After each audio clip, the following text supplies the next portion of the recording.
So, video third పార్ట్‌లో మీకు మొత్తం టోటల్ లెసన్ అయిపోతుంది ఇక్కడికి. So, the making of a global world. The first world war which was fought between 1914 to 1918 was mainly fought in Europe, but its impact was felt around the world. Notably, for our concerns in this chapter, it plunged the first half of the 20th century into a crisis that took over 3 decades to overcome. During this period, the world experienced widespread economic and political instability and another catastrophic war. So ఈ భాగంలో మనం చూసేది ఏంటిది అంటే the world war 1914 which was started which has been continued till 1918 and this world war has shown its impact on the total world. మొదటి ప్రపంచ యుద్ధం 1914లో మొదలై 1918 వరకు కంటిన్యూ అయింది. అండ్ యాక్చువల్లీ ఈ వార్ జరిగింది ఎక్కడ చూస్తే మనము యూరోప్ ఖండంలో జరిగింది, కానీ దీని యొక్క ప్రభావం అనేది ప్రపంచం మొత్తం మీద కనబడ్డది.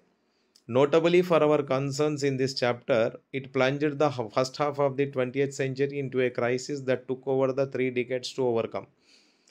అంటే 19వ శతాబ్దం యొక్క మొదటి భాగం ఏదైతే ఉందో ఆ మొదటి భాగాన్ని మొత్తాన్ని ఈ రణరంగంగా మార్చేసిందన్నట్టు. అంటే మొత్తం యుద్ధాలే జరిగినట్టుగా చూస్తాం మనం ఇక్కడ. ఏది 1914 స్టార్ట్ అయితే 1914 to 1918, దాని తర్వాత మళ్ళా 1935, 1940, 1945 వరకు మళ్ళీ మనము రెండవ ప్రపంచ యుద్ధం చూస్తాం. అంటే దాదాపుగా మొదటి 3 డికేడ్స్ అంటే 1910, 1920, 1930 ఇలా కనుక మనం చూసుకుంటే 3 డికేడ్స్ టోటల్గా యుద్ధాల్లోనే గడిచిపోయినట్టుగా కనిపిస్తుంది మనకు. During this period the world experienced widespread economic and political instability and another catastrophic war. అంటే ఇక్కడ మనం కనుక గమనించి చూస్తే ప్రపంచం మొత్తంలో ఆర్థిక మాంద్యము, ఆర్థిక అస్థిరత కనిపించింది. రాజకీయ పరంగా కూడా అస్థిరత కనిపిస్తుంది. అండ్ ఉంటూ రాబోయే రోజుల్లో రెండవ ప్రపంచ యుద్ధానికి కూడా దారి తీయడం జరిగింది ఇది. సో వార్ టైమ్ ట్రాన్స్ఫార్మేషన్స్, యుద్ధం జరుగుతున్నప్పుడు ఏం జరిగింది ప్రపంచం మొత్తంలో, యూరోప్ మొత్తంలో చూద్దాం మనం. The first world war as you know was fought between 2 power blocs. On the one side were the Allies, Britain, France and Russia, later joined by USA, and on the opposite side were the Central Powers called as Germany, Austria, Hungary and the Ottoman Empire. మనకందరికీ తెలుసు మొదటి ప్రపంచ యుద్ధం 2 blocks మధ్యలో యుద్ధం జరిగింది. అంటే ఒక దేశానికి ఇంకో దేశానికి కాకుండా గ్రూప్ ఆఫ్ దేశాలు, అంటే కొన్ని దేశాలు కలిసి, ఓకేనా, ఒక సైడ్ ఇంకో కొన్ని దేశాలు కలిసి ఇంకో సైడ్ గ్రూప్గా ఈ యుద్ధం ఫైట్ చేయడం అనేది జరిగింది. సో దీంట్లో ముఖ్యంగా మనం కనుక గమనిస్తే ఒక సైడ్లో allied గ్రూప్స్, దాంట్లో Britain, France, Russia and later joined by USA. And ఇంకో సైడ్లోకి వచ్చేసి సెంట్రల్ పవర్స్ అంటాం దీన్ని మనము, Germany, Austria, Hungary and Ottoman empire. So ఇలా కొన్ని group of countries from one side and another group of countries from another side they fought the war. And when the war began in just 1914, many governments thought it would be over by Christmas. 1914 ఆగస్ట్లో యుద్ధం start అయినప్పుడు అన్ని ప్రపంచ దేశాల యొక్క ప్రభుత్వాలు ఏమనుకున్నాయంటే ఇది మహా అంటే క్రిస్మస్ వరకు, అంటే ఆగస్ట్లో స్టార్ట్ అయింది, డిసెంబర్ వరకు అయిపోతుంది యుద్ధం అని అనుకున్నారు. కానీ it lasted more than 4 hours. 4 సంవత్సరాలు తీసుకున్నది మొత్తం యుద్ధం కంప్లీట్ అవ్వడానికి. The first world war was a war like no other before. ఇంతకుముందు జరిగిన ఎన్నో యుద్ధాలు ఉన్నాయి, దేశాలకు మధ్యలో, రాజ్యాలకు మధ్యలో యుద్ధాలు జరిగాయి. కానీ మొదటి ప్రపంచ యుద్ధం లాంటి యుద్ధం ఈ రోజు దాకా అసలు ఎవరు చూడలేదు అన్నట్టు, కను విని ఎరగని యుద్ధం జరిగింది. The fighting involve the world's leading industrial nations which now harnessed the vast powers of modern industry to inflict the greatest possible destruction on their enemies. ఈసారి ఈ యుద్ధం అంత మహత్యం ఎందుకు సంతరించుకుంది అంటే ఈ యుద్ధంలో ఏవైతే దేశాలు యుద్ధం చేస్తున్నాయో ఆ దేశాలన్నీ ప్రపంచంలోనే లీడింగ్ ఇండస్ట్రియల్ నేషన్స్, అంటే ఇండస్ట్రీస్గా వెరీ వెల్ డెవలప్డ్ నేషన్స్ ఉన్నాయి దీంట్లో, ఇంగ్లాండ్, ఫ్రాన్స్, జర్మనీ ఇలా అన్నట్టు. సో ఇప్పటి వరకు వీళ్ళు ఏం చేశారు, ఇన్ని రోజుల వరకు వీళ్ళు ఇండస్ట్రియలైజ్డ్గా పవర్ఫుల్ దేశాలుగా మారి, ఓకేనా, మోడ్రన్ ఇండస్ట్రీని వీళ్ళ దగ్గర స్థాపించుకొని శత్రు దేశాల మీద దాడి చేసే ఆయుధాలు ఏవైతే ఉన్నాయో, ఆ ఆయుధాలు ఎంత భయంకరమైనవి ఉపయోగించారు అంటే ఈ యుద్ధంలో అతి భయంకరమైన ఆయుధాలను యుటిలైజ్ చేశారు. అంటే శత్రు దేశాల మీద దాడి చేయడానికి. During the war industries were restructured to produce war related goods. మరి యుద్ధం అయితే మొదలైపోయింది. మరి యుద్ధం జరుగుతున్నప్పుడు ఇండస్ట్రీస్‌లో ఏం ప్రొడక్షన్ జరుగుతుంది? ఏమి తయారవుతుంది అంటే ఈ సమయంలో మేజర్ ఇండస్ట్రీస్ దేనికి సంబంధించినవని అంటే యుద్ధానికి సంబంధించిన సామగ్రి తయారు చేసే ఇండస్ట్రీసే ఉన్నాయి. Entire societies were also reorganised for war. As men went to battle, women stepped in to undertake jobs that earlier only men were expected to do. సమాజంలో కూడా మార్పులొచ్చాయి. ఓకేనా? ఏం జరిగింది సమాజంలో? ఇంతకుముందు మగవాళ్ళు ఇండస్ట్రీస్‌లో పనిచేసేవాళ్ళు. వాళ్ళిప్పుడు యుద్ధానికి వెళ్ళిపోయారు. కాబట్టి ఇండస్ట్రీస్‌లో పనిచేయడానికి ఆడవాళ్ళు తమ చేతిలో బాధ్యత తీసుకొని ఆడవాళ్ళు ఉద్యోగాలకు దిగి వాళ్ళు ఈ ఇండస్ట్రీస్‌లో పనిచేయడం మొదలుపెట్టారు. The war led to the snapping of economic links between some of the world's largest economic powers which were now fighting each other to pay for them. ఇంతకుముందు ఏం జరిగేది? ఒక దేశానికి ఇంకో దేశానికి మధ్యలో ఆర్థిక లావాదేవీలు ఉండేటివి. కొనుగోలు, అమ్మకాలు, ఎక్స్‌పోర్ట్, ఇంపోర్ట్ బిజినెసెస్ జరిగేటివి. కానీ ఇప్పుడు ఏమైపోయింది? యుద్ధం కారణంగా ఇంతవరకు ఏవైతే 2 దేశాల మధ్యలో మంచి సంబంధాలుండి లావాదేవీలు జరుగుతున్నాయో ఆ యుద్ధం కారణంగా ఆ లావాదేవీలు తెగిపోయినాయి. అంటే ఆ యుద్ధం కారణంగా ఎక్స్‌పోర్ట్, ఇంపోర్ట్ బిజినెస్ ఓకేనా? బయింగ్, సెల్లింగ్ బిజినెస్ అనేది దెబ్బతిన్నది ఇద్దరి మధ్యలో. So Britain borrowed large sums of money from US banks as well as the US public. అంటే వేరే దేశాలతో ఇప్పుడు బ్రిటన్ యుద్ధం చేస్తుంది కాబట్టి బ్రిటన్‌కి ఆ దేశాలతో లావాదేవీలు, కొనుగోలు, అమ్మకాలు, ఎక్స్‌పోర్ట్స్, ఇంపోర్ట్స్ అనేవి దెబ్బతిన్నాయి కాబట్టి దానికి ఆర్థికంగా ఇబ్బంది అయిపోయింది ఇక్కడ. సో ఆ ఇబ్బందిని తట్టుకునేందుకు అదేం చేసింది గ్రేట్ బ్రిటన్ అంటే ఇంగ్లాండ్ ఇప్పుడు యూఎస్ నుంచి అంటే USA United states of American banks నుంచి లోన్స్ తీసుకోవడం మొదలుపెట్టింది. Thus the war transformed the US from being an international debtor to an international creditor. ఇంతకుముందు యుఎస్ఏ అనేది ఎలా ఉండేనంటే ఒకప్పుడు ఆ దేశం కూడా అప్పులు చేసి తమ దేశాన్ని ఆర్థికంగా నడిపించుకునేవాళ్ళు. కానీ ఇప్పుడు ఇంగ్లాండ్ లాంటి దేశం వీళ్ళ దగ్గర అప్పు అడుగుతుంది, లోన్స్ తీసుకుంటుంది అనగానే యుఎస్ఏ ట్రాన్స్ఫార్మ్ అయిపోయింది. ఎలా అయిపోయింది? ఒకప్పుడు ఇది అప్పులు తీసుకునే దేశం ఇప్పుడు అప్పులు ఇచ్చే దేశంలాగా మారిపోయింది. అంటే ఒకప్పుడు ఇంటర్నేషనల్ డెప్టర్గా ఉండే అప్పులు తీసుకునే దేశంగా ఉన్నది ఇప్పుడు ఇంటర్నేషనల్ పరంగా అంటే ప్రపంచంలో ఉన్న దేశాలకి ఇది అప్పులు ఇవ్వడం మొదలుపెట్టేసింది. In other words at the war's end the US and its citizens owned more overseas assets than foreign governments and citizens owned in the USA.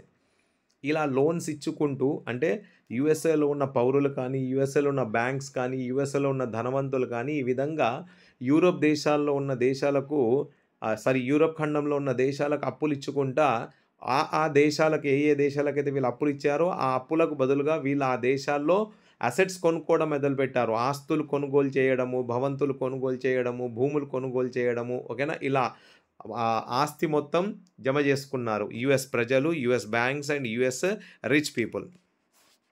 Post war recovery అంటే యుద్ధం అయిపోయాక చూద్దాం మరి ఏం జరిగింది అంటే post war economic recovery proved difficult.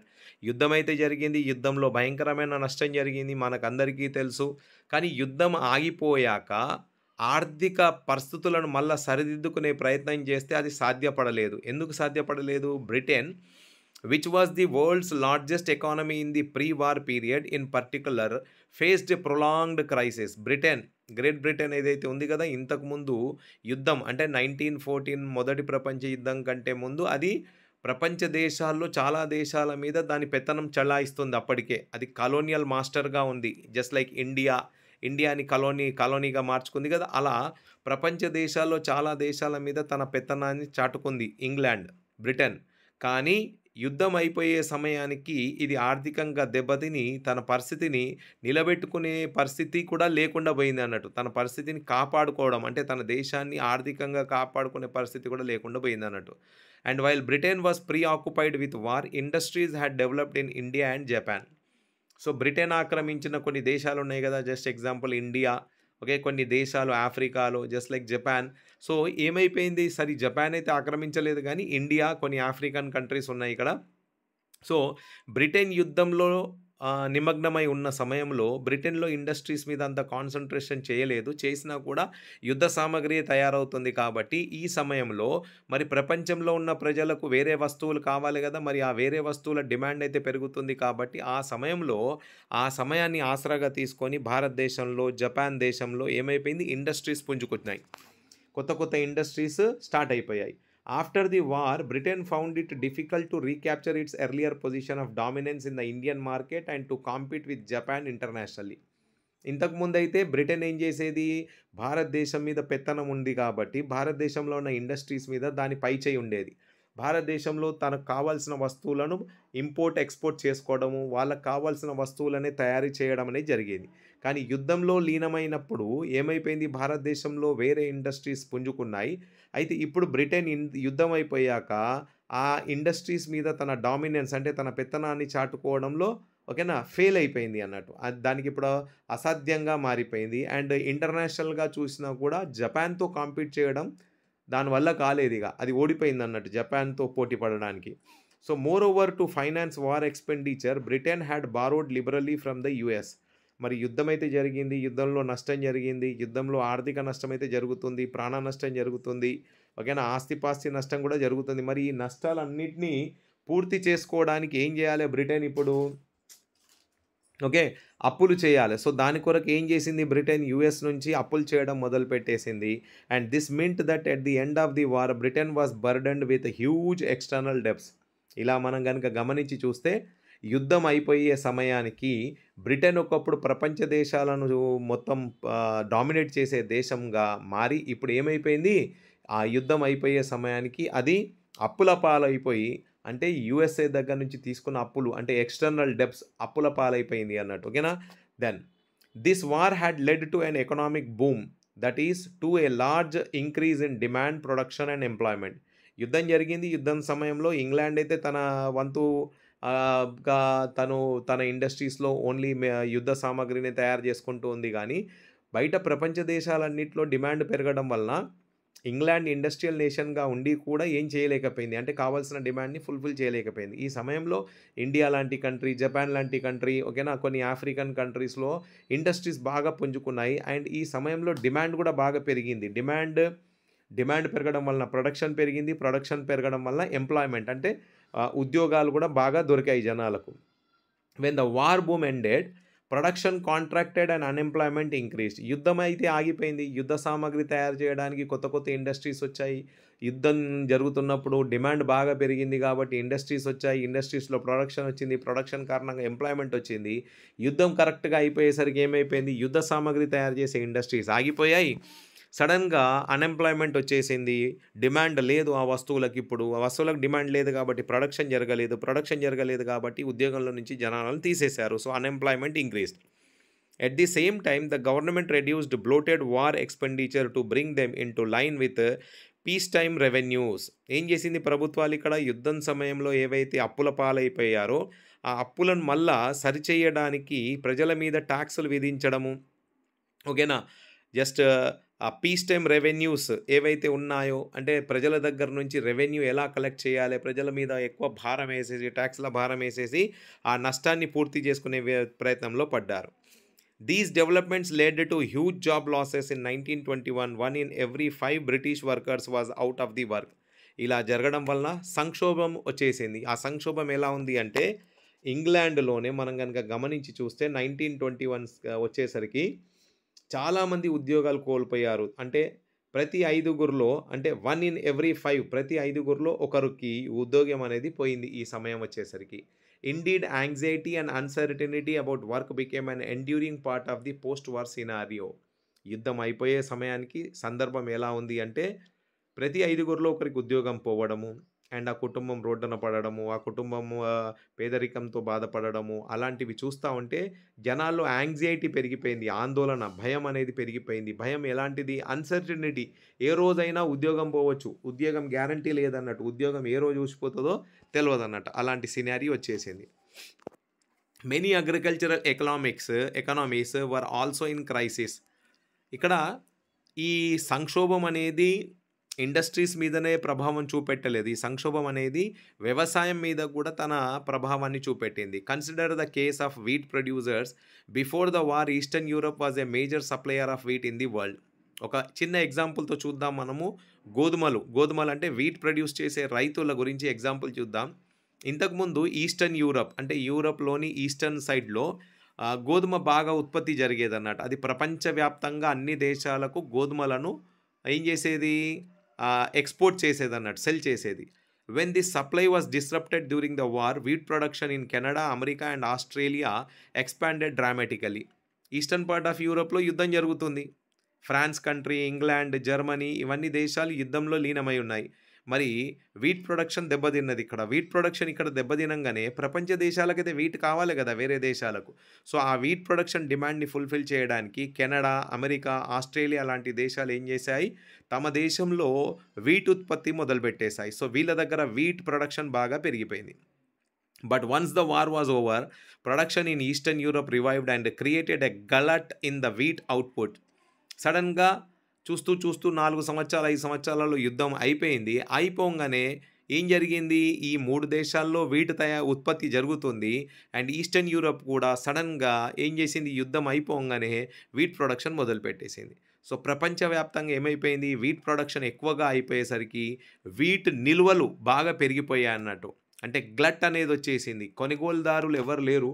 Wheat మాత్రం supply బాగా ఉంది. డిమాండ్ మాత్రం తక్కువగా ఉంది. అండ్ అలా ఉండడం వలన గ్రెయిన్ ప్రైజెస్ ఫెల్.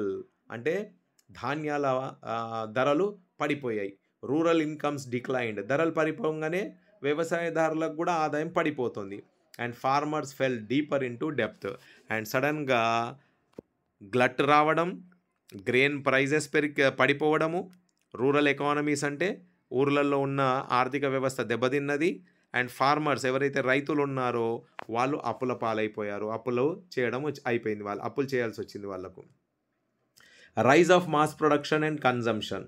మరి ఇక్కడ వరకైతే ఒక భాగం చూసాం మనము. ఇక్కడ దాకా ఎలా ఆర్థిక సంక్షోభం అనేది నడుస్తుంది చూసాం మనము. ఎలా రైతులు బాధపడుతున్నారు, ఎలా ఆడవాళ్ళు ఇండస్ట్రీస్లో వర్క్ చేయడానికి బయటికి వచ్చారు, ఎలా మగవాళ్ళందరూ ఇండస్ట్రీస్లో ఉన్నారు, ఎలా ఈస్టర్న్ సైడ్లో వీట్ ప్రొడక్షన్ తగ్గిపోయింది, ఆస్ట్రేలియా, అమెరికా, కెనడాలో వీట్ ప్రొడక్షన్ ఎలా పెరిగింది, ఎందుకు పెరిగింది, వార్ టైంలో వస్తువులు అంటే యుద్ధానికి ఉపయోగపడే వస్తువుల సామాగ్రి తయారీ ఎందుకు పెరిగింది, డిమాండ్ ఎలా వచ్చింది, ఉద్యోగ అవకాశాలు ఎలా పెరిగాయి, సడన్గా యుద్ధం అయిపోగానే డిమాండ్ ఎలా పడిపోయింది అన్నీ చూసాం ఒక పార్ట్. ఇప్పుడు ఏం చూద్దాం మనము? Rise of mass production and consumption in the US recovery was quicker. ఇదంతా జరుగుతుంది ఒక దిక్కైతే, యుఎస్ఏ మాత్రం యుద్ధం నుంచి దూరంగా ఉంది. అంటే యుద్ధం నుంచి దూరంగా ఉందంటే లేటర్గా అది తర్వాత యుద్ధంలో పాలు పంచుకుంటుంది. కానీ వాళ్ళ భూభాగంలో మాత్రం యుద్ధం జరగలేదు. అంటే యుఎస్ఏలో భూభాగంలో మాత్రం యుద్ధం జరగలేదు. యుద్ధం ఎక్కడ జరిగింది? యూరోప్లో ఉన్న భూభాగంలో జరిగింది. సో, యూరోప్లో ఉన్న భూభాగంలో యుద్ధం జరిగింది కాబట్టి యూరప్ దేశాలు ఆర్థికంగా బాగా దెబ్బతిన్నాయి. కానీ ఈ సమయంలో యుఎస్ఏ మాత్రం తన వంతు తాను ఆర్థికంగా బాగా బలపడ్డది. బాగా క్విక్గా రికవరీ సంపాదించుకుంది అండ్ క్విక్కర్గా డెవలప్ అయిపోయింది. We have already scene how the war helped Boost the US economy. యుద్ధం జరుగుతున్న సమయంలో మనం చూసాము డిమాండ్ పెరిగింది. డిమాండ్ పెరగడం వలన వీళ్ళు వీట్ ఉత్పత్తి చేశారు. వీళ్ళు ఇంటర్నేషనల్ క్రెడిటర్గా కూడా మారిపోయారు కదా. ఇంగ్లాండ్ వీళ్ళ దగ్గర నుంచి అప్పులు తీసుకోవడం మొదలుపెట్టింది. అలా ప్రపంచంలో చాలా దేశాలు వీళ్ళ దగ్గర అప్పులు తీసుకోవడం మొదలుపెట్టేసరికి వీళ్ళు ఆర్థికంగా కూడా బలపడ్డారు. After a short period of economic trouble in the years after the war, the US economy resumed its strong growth in the early 1920s. 1918కి యుద్ధం అయిపోయిన సమయానికి కొద్దిగా అంటే స్టార్టింగ్లో ఒక 5-6 నెలల వరకు యుఎస్ ఎకానమీ కొంచెం తడబడినట్టు అనిపించింది. కానీ అతి తొందరగా అంటే తొందరగా బై 1920 1920వ శతాబ్దం వచ్చే సమయానికి యుఎస్ ఎకానమీ చాలా బలంగా మారిపోయింది అన్నట్టు. ఓకే, ఇట్ రెజ్యూమ్డ్, తిరిగి రికవర్ చేసుకోగలిగింది. One important future of US economy of 1920s was mass production. అంటే యుఎస్ ఎకానమీ అంత రికవర్ అవ్వడానికి, అంత పుంజుకోవడానికి, అంత పవర్ఫుల్గా మారడానికి రీజన్స్ ఏమున్నాయని కనుక మనం చూస్తే, one reason is that mass production. ఎక్కువ మోతాదులో ఉత్పత్తి చేయడం, వస్తువుల ఉత్పత్తి బాగా చేయడం మొదలుపెట్టారు. ఎలా జరిగింది ఆ మాస్ ప్రొడక్షన్ చూద్దాం. ఇది మంచి ఎగ్జాంపుల్. చిల్డ్రన్ జాగ్రత్తగా వినండి. ఇది మీకు ఎగ్జామ్లో క్వశ్చన్ కూడా వచ్చే అవకాశం ఉంటుంది. The move towards mass production has began in the late 19th century.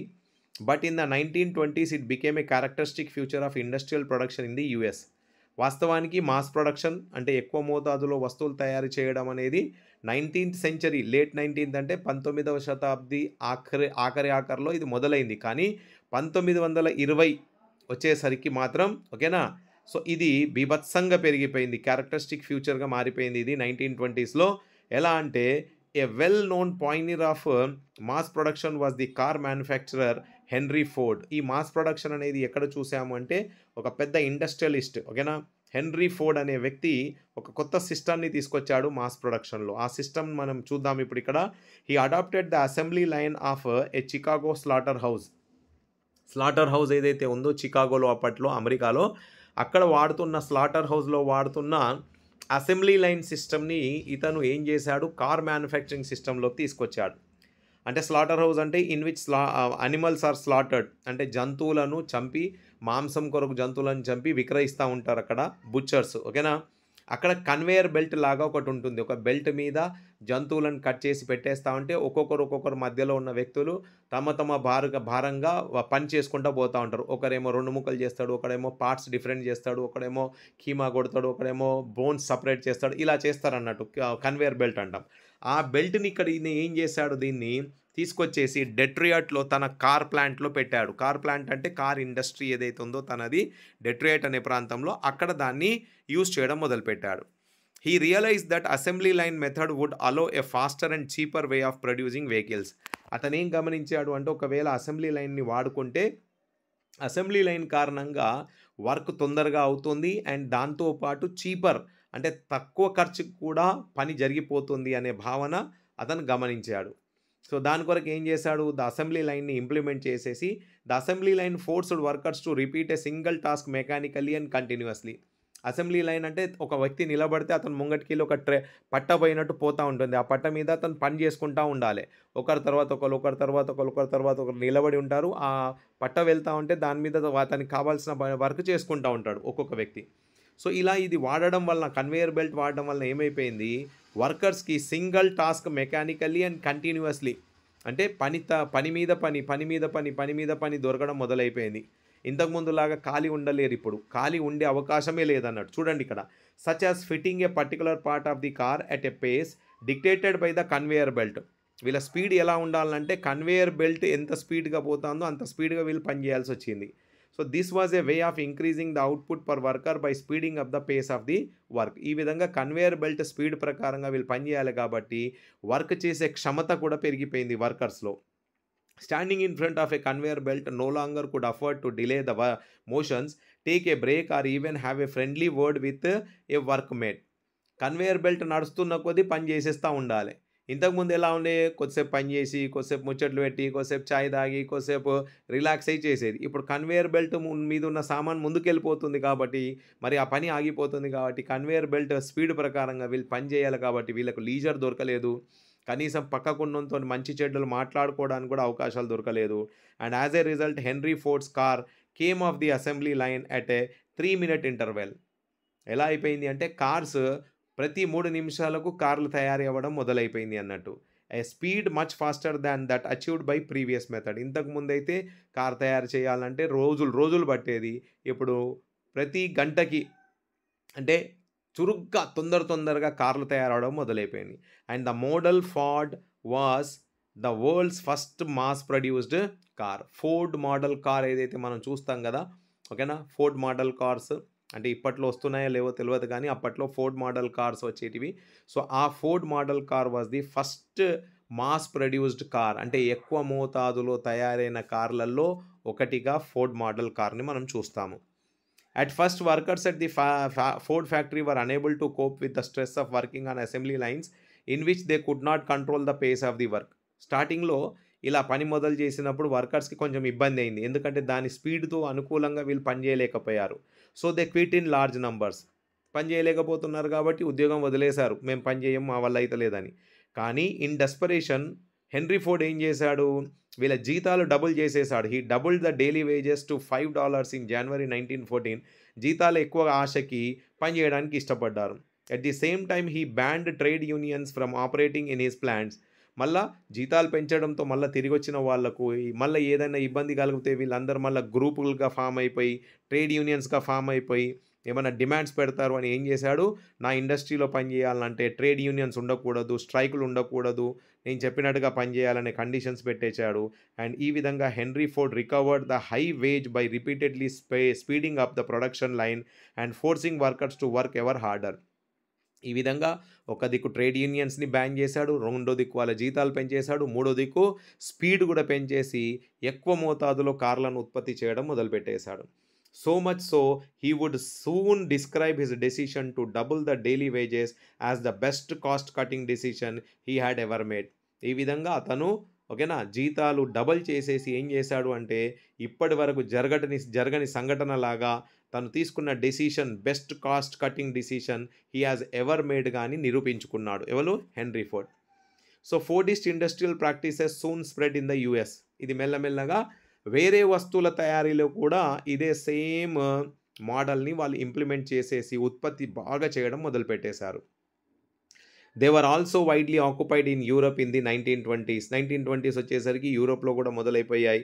Mass production lowered costs and prices of engineered goods. ఈ విధంగా ఇంజనీరింగ్ గూడ్స్ వస్తువులు ఏవైతే ఉన్నాయో వాటి ధరలు తగ్గిపోయాయి. వేరే వస్తువులు కూడా ఎక్కువ మోతాదులో తయారయ్యాయి కాబట్టి సప్లై బాగా ఉండడం వలన దాని ధరలు పడిపోయాయి. Mass production lowered cost and prices of engineered goods. Thanks to higher wages more workers could now afford to purchase durable consumer goods such as cars. జీతాలు పెరిగినాయి.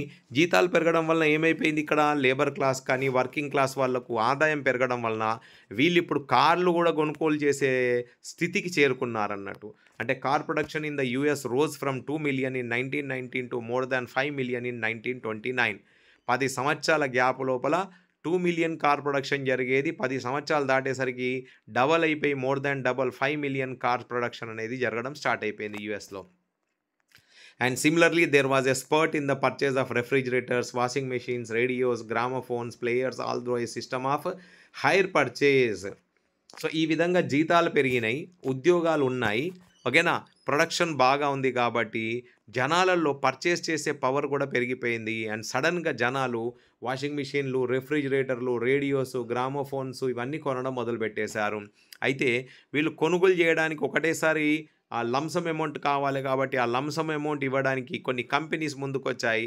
ఆ కంపెనీసే ఫైనాన్స్ కంపెనీస్ అంటాం. మనం ఈ రోజుల్లో చూస్తాం కదా, ముత్తూట్ ఫైనాన్స్ అని, గోల్డ్ ఫైనాన్స్ అని, ఓకేనా, మన్నపురం ఫైనాన్స్ అని, ఐసిఐసిఐ ఫైనాన్స్ అని ఇలాంటివి చూస్తున్నాం కదా మనము.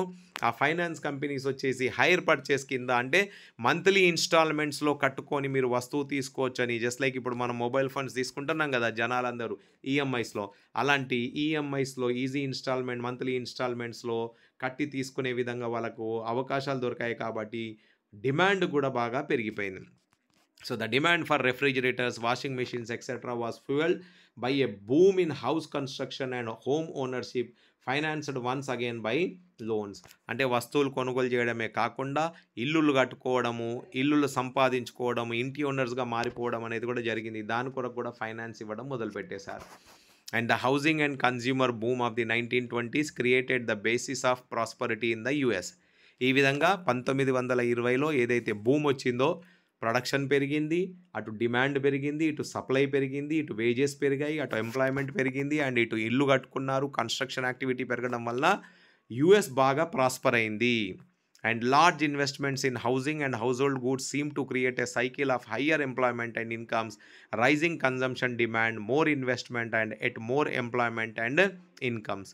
ఈ విధంగా ఇన్వెస్ట్మెంట్స్ అంటే పెట్టుబడిదారులు పెట్టుబడులు పెట్టడం మొదలుపెట్టారు. హౌస్ హోల్డ్ గూడ్స్లో డిమాండ్ పెరిగిపోయింది. సైకిల్, పెట్టుబడి వస్తుంది, ఖర్చు అవుతుంది, మళ్ళీ తిరిగి వాళ్ళు ఈఎంఐస్ రూపంలో కడుతున్నారు. ఈ విధంగా ఎంప్లాయ్మెంట్ పెరిగింది, ఇన్కమ్స్ పెరిగాయి, కన్జంప్షన్ అంటే వస్తువుల కొనుగోలు పెరిగింది, దాని డిమాండ్ పెరిగింది, మళ్ళీ ఇన్వెస్ట్మెంట్ కూడా పెరిగింది. ఈ విధంగా ఉద్యోగ అవకాశాలు కూడా వచ్చేసాయి. Imports and capital exports also boosted European recovery and world trade and income growth over the next 6 years. ఈ విధంగా మెల్లిమెల్లిగా యుఎస్ ఇంపోర్ట్స్ పెరిగిపోయాయి, క్యాపిటల్ గూడ్స్ ఎక్స్పోర్ట్స్ పెరిగిపోయాయి. ఈ విధంగా యూరప్ కూడా రికవర్ అవ్వడం స్టార్ట్ అయింది with in a short period of 6 years. And all these however proved too good to last. By 1929 the world would be plunged.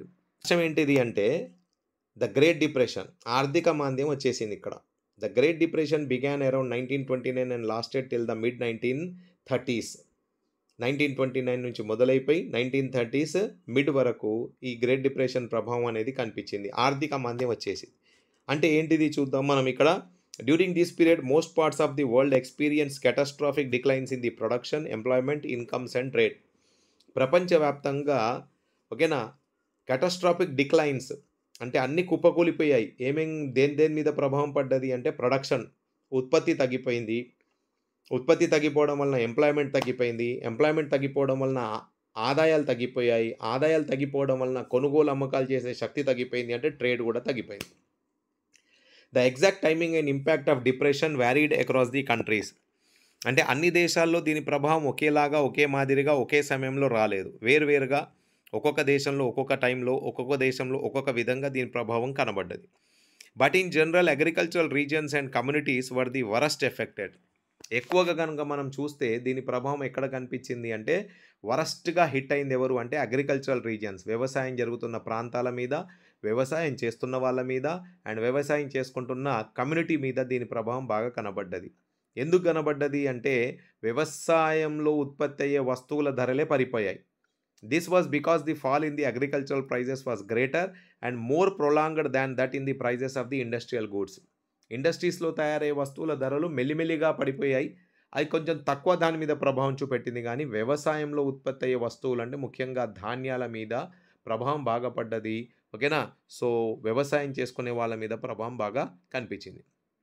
The depression was caused by combination of several factors. మరి depression రావడానికి కారణాలు ఏంటి అంటే చాలా కారణాలు ఉన్నాయి. మనకు అందరికీ తెలుసు, మనం ఆల్రెడీ ఇంతకుముందే చూసాం ఒకటి. ఓకేనా, గ్లట్ అనేది చూసాం మనం. అంటే గోధుమ ఉత్పత్తి బాగా పెరగడం వలన దాని నిల్వలు పెరిగిపోయి ఏమైపోయింది, కొనుగోలు అనేది తగ్గిపోయింది. అంటే దాని డిమాండ్ పడిపోయింది, సప్లై బాగా మార్కెట్లో రావడం వలన అది కుళ్ళిపోయింది, చెడిపోయింది. ఓకేనా, సడన్గా లాసెస్ వచ్చాయని చదువుకున్నాం కదా. అలాంటి ప్రాబ్లమే ఒకటి చూద్దాం మనం ఇక్కడ. ఫస్ట్ ప్రాబ్లం ఏంటిది అంటే agricultural over production remained problem. అగ్రికల్చర్లో ఓవర్ ప్రొడక్షన్ జరుగుతుంది, అదే సమస్య ఇక్కడ. This was made worse by falling agricultural prices. ఉత్పత్తి బాగా జరగడం వలన సప్లై బాగా వచ్చేసింది, సప్లై బాగా రావడం వలన ప్రైజెస్ పడిపోయాయి. As prices slumped and agricultural incomes decline, farmers try to expand production and bring a large volume of produce to the market to maintain their overall income. Already ఎక్కువ ఉన్నదిరా మొర్రో అని మొత్తుకుంటా ఉంటే ధరలు పడిపోవడం వలన ఎక్కువ ఆదాయం సంపాదించుకునేందుకు వ్యవసాయదారులు ఏం చేశారు, ఎక్కువ ఉత్పత్తి చేయడం మొదలుపెట్టారు. ఉత్పత్తి చేసిందంతా మార్కెట్కి తీసుకురావడం మొదలుపెట్టేసరికి మార్కెట్లో నిల్వలు పెరిగిపోయి అక్కడనే సామాన్ అలానే ఉండిపోయి కుళ్ళిపోయింది. లాస్ట్కి ఓవరాల్ ఇన్కమ్ పడిపోయింది. And this worsened the glut in the market, pushing down prices even further. Farm produce rotted for a lack of buyers. నేను చెప్పాను కదా, కొనుగోలు చేసే వాళ్ళే లేరు. తయారు చేసేవాళ్ళు తయారు చేస్తాను తీసుకొస్తాను, ఉత్పత్తి చేస్తాను తీసుకొస్తాను, పంటలు పండిస్తాను తీసుకొస్తాను మార్కెట్కి, కొనుగోలు చేసే వాళ్ళే లేరు ఇక్కడ. అండ్ సడన్గా వస్తువులు కుళ్ళిపోయే దిశకు మారిపోయింది. సెకండ్ ప్రాబ్లం ఏంటిది అంటే in the mid 1920s many countries financed their investments through loans from the USA. మొదటి ప్రపంచ యుద్ధం అయిపోయాక మనం చూసాం కదా ఇంతకుముందు టాపిక్లో, యుఎస్ఏ అప్పటికే అందరికీ లోన్స్ ఇస్తుంది. సో అన్ని దేశాలు యుఎస్ దగ్గర నుంచి లోన్స్ తీసుకొని తమ ఆర్థిక పరిస్థితులను సరిదిద్దుకునే ప్రయత్నంలో పడ్డారు. While it was often extremely easy to raise loans in the US when the going was good, US overseas lenders panicked at the first sign of the trouble. అన్నీ మంచి జరుగుతున్నప్పుడు అన్నీ బాగానే ఉంటాయి, ఇచ్చేవాడు బాగానే ఉంటాడు, తీసుకునేవాడు బాగానే ఉంటాడు, తిరిగి కట్టేవాడు బాగానే ఉంటాడు. యుఎస్లో అన్ని పరిస్థితులు బాగున్నంత వరకు, ప్రపంచంలో పరిస్థితులు అన్నీ బాగున్నంత వరకు లోన్స్ కూడా యుఎస్ఏ బాగానే ఇచ్చింది. కానీ ఫస్ట్ సైన్స్ కనిపించాయి కదా ఇక్కడ, వస్తువులకు ధరలు పడిపోతున్నాయి, వస్తువుల నిల్వలు పెరిగిపోయాయి, వస్తువులు చెడిపోతున్నాయి, డిమాండ్ పడిపోతుంది, ఇన్కమ్స్ పడిపోతున్నాయి అని ఫస్ట్ సైన్ రాగానే యుఎస్ ఏం చేసింది, తమ చెయ్యిని వెనక్కి లాక్కుంది, అంటే లోన్స్ ఇవ్వడం ఆపేసింది. In the first half of the 1928 US overseas loans amounted to about $1 billion and about a year later it was 1/4 of that amount. 1928 వచ్చే సమయానికి $1 billion లోన్స్ రూపంలో ఇచ్చేసింది. కానీ 1929 వస్తున్న మొదటి సమయానికి సంవత్సరంలో మొదటి భాగంలో ఏం చేశారు, ఆ లోన్స్ని 25%కి తగ్గించేశారు. మొత్తం 75% రికవరీ చేసుకోవాలి, 25% లోన్ ఇవ్వడం మొదలుపెట్టారు. And countries that depended crucially and US loans now faced an acute crisis. ఏ ఏ దేశాలైతే యుఎస్ మీద టోటల్గా ఆధారపడి ఉన్నాయో, అప్పటి వరకు లోన్స్ తీసుకోవడానికి ఆధారపడి ఉన్నాయో, ఆ దేశాలన్నీ ఇప్పుడు ఆర్థికంగా కష్టాల్లోకి పడిపోయాయి. And the withdrawal of US loans affected much of the rest of the world though in different ways. ప్రపంచ దేశాల మీద దీని ప్రభావం కనబడ్డది. యుఎస్ లోన్స్ ఇవ్వడం ఆపేసింది. ఆ ప్రభావం అనేది వేరువేరు దేశాల్లో వేరువేరు రూపంగా కనిపించింది. In Europe, it led to the failure of some major banks and collapse of currencies such as the British pound and sterling. ముఖ్యంగా యూరోప్లో కనుక మనం చూస్తే దీని ప్రభావం మేజర్ బ్యాంక్స్, పెద్ద పెద్ద బ్యాంక్స్ కుప్పకూలిపోయాయి, అప్పుల పాలైపోయాయి, మూతపడ్డాయి బ్యాంక్స్. అండ్ కరెన్సీ వాల్యూస్ కూడా పడిపోయాయి. ముఖ్యంగా బ్రిటిష్ కంట్రీ యొక్క కరెన్సీ స్టెర్లింగ్ అండ్ పౌండ్, దాని వాల్యూ ఇంటర్నేషనల్ మార్కెట్లో పడిపోయింది. And in Latin America and elsewhere it intensified the slump in agricultural and raw material prices. Latin American కంట్రీస్లో కూడా దీని ప్రభావం పడ్డది. అక్కడ కూడా అగ్రికల్చర్ వస్తువులు ఏవైతే ఉంటాయో, అంటే వ్యవసాయంలో ఉత్పత్తి అయ్యే వస్తువుల ధరలు బాగా కుప్పకూలిపోయాయి. And the US attempt to protect its economy in the depression by doubling import duties also dealt another severe blow to the world trade. దీనికి తోడు గాయం మీద ఉప్పు జల్లినట్టుగా యుఎస్ ఏం చేసింది, తన ఇండస్ట్రీస్ని, తన వ్యవసాయదారుల్ని, ఓకేనా, తన దేశవాసులను కాపాడుకునేందుకు అదేం చేసింది, ఇంపోర్ట్ డ్యూటీస్ అంటే ఇంపోర్ట్ మీద ట్యాక్సెస్ పెంచేసింది. అంటే యూరోప్ దేశాలు కానీ వేరే దేశాలు ఎవరెవరైతే ఉన్నారో వస్తువులు బాగా పెరిగిపోయాయి ధర, అంటే వాళ్ళ దగ్గర ఆ ఉత్పత్తి బాగా పెరిగిపోయిందని యుఎస్లో తీసుకొచ్చి అమ్మడానికి ప్రయత్నించగా యుఎస్ ఏం చేసింది, వీళ్ళు అమ్మితే మా వస్తువుల ధరలు పడిపోతాయి అని ఏం చేసింది, ఇంపోర్ట్స్ మీద ట్యాక్సెస్ రేట్ పెంచేసింది. అలా చేయడం వలన ఓకే బయటి నుంచి తీసుకొచ్చి అమ్మేవాళ్ళు తగ్గిపోయారు ఇక్కడ. సో వాళ్ళకు కూడా కష్టం వచ్చింది ఇక్కడ.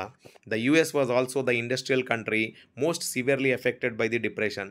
అయితే యుఎస్ఏ ఇలా చేయడానికి కారణం ఏంటిది అంటే, యుఎస్ఏలో కూడా గ్రేట్ డిప్రెషన్, ఆర్థిక మాంద్యం యొక్క ప్రభావం కనబడ్డది. With the fall in prices and the prospect of a depression, US banks had also slashed domestic lending and called back loans. ఏదో ఆర్థిక మాంద్యంలాగా కనిపిస్తుంది, దీని ప్రభావం మొదలైంది యుఎస్ఏలో అని కాగానే యుఎస్ బ్యాంక్స్ ఏం చేశాయి అంటే, అప్పటి వరకు లోన్స్ ఇస్తున్నాయి కదా, కంట్రీస్కి లోన్స్ ఇస్తున్నాయి, ప్రజలకు కూడా ఈఎంఐస్లో లోన్స్ ఇస్తున్నారు కదా, అది ఇవ్వడం ఆపేశారు. ఓకేనా. And farms could not sell their harvest, house holds were ruined and businesses collapsed. లోన్లు ఇవ్వడం ఆపేశారు. ఓకేనా. ఆర్థికంగా దెబ్బపడ్డది జనాల మీద, హార్వెస్ట్ అమ్మకాలకు పోతలేవు, హౌస్ హోల్డ్స్లో తయారైన వస్తువులకు డిమాండ్ లేదు, బిజినెస్ కూడా కూలిపోయాయి.